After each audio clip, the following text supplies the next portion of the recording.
মহাশিবরাত্রিতে এই পৃথিবীর সবচেয়ে আশ্চর্যজনক জিনিসটি আপনার বাড়িতে নিয়ে আসুন। এই শিবরাত্রিতে আপনি যদি এই একটি জিনিস আপনার বাড়িতে নিয়ে আসেন, তাহলে আপনি কোটিপতি হবেন। মহাদেবের আশীর্বাদে আপনার সমস্ত কাজ সফল হবে, নিশ্চিতভাবে কোনো বাধা থাকবে না। এই শিবরাত্রিতে আপনাদের বাড়িতে কি কি আনতে হবে? মানুষ জানে যে শিবরাত্রি অর্থাৎ শিবের রাতের হিন্দু ধর্মে অনেক গুরুত্ব রয়েছে।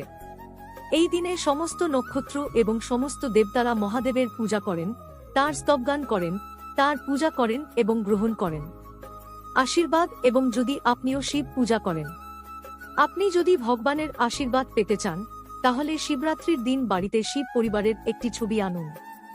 এমন একটি ছবি আনুন যাতে শিব, পার্বতী, গণেশ এবং কার্তিক থাকে একসাথে। তারপর আচার অনুসারে এই ছবিটি পুজো করুন এবং এটি আপনার পুজো বাড়িতে স্থাপন করুন। শুধু এটি করুন, এই মুহূর্ত থেকে আপনার ঘরে সুখ আসতে শুরু করবে, তাতে কোনো সন্দেহ নেই।